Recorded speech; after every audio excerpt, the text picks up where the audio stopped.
mamamayan. May demonyo ba nang sumisigaw na bitayin si Kasi tingnan nyo, attorney, ano po, ang defects ng society, yung mga nangre-rape, yung mga nagpumapatay na serial killer, o kaya yung mga nang mamasakit, ano? Yeah.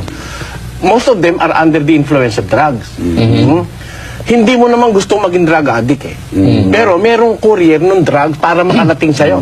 Sometimes even policeman ay nagiging drug addict dahil meron silang mga nahuhuling mga drugs na kukuha nila, ginagawa nila by curiosity, tinitikman nila. No, hindi mo ba lumabas sa Narcotics Command, may mga drug addict Oo, na talaga.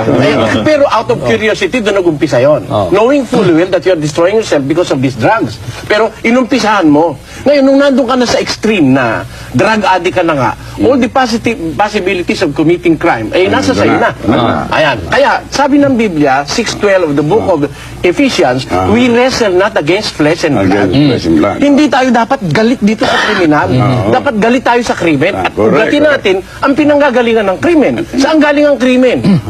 Saan galing ang krimen? Yan ay nasa isang matuwid na pamamahala ng sambayanan siguro para maituwid ang mga kagaya ng penal system natin. Maraming depekto. Ang ating mga tagapagpatupad ng batas, maraming depekto. Tapos marami ng depekto, papatayin mo ngayon yung pero naririnig ko kayo. Kaya lang ang problema ito, sinasabi ko nga, siguro yung sinasabi ng tao, no, yung siguro yung kanilang dinadaling ngayon is, okay, ganoon na nga lahat yan eh, pero ako nabiktima ako. Anong magiging katulungan para sa akin? Pwede huwag patayin. Hihintayin ko ba lang Hindi, ikulong yun, ikulong.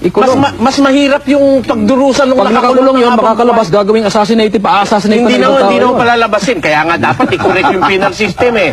Let him be there until the time na naging repentant siya let us give time for God's justice. Kasi pag pinatay na natin yung tao, inalis mo na yung kapangyarihan ng Diyos na maaaring makapagpabago doon sa tao. Binigyan tayo ng halimbawa ni Cristo doon sa krus. Dalawa yung kriminal pareho, pero yung isa nagbalik loob sa Diyos. Talagang matindi lagi ang debate ito. We have to take a break. We'll be right back.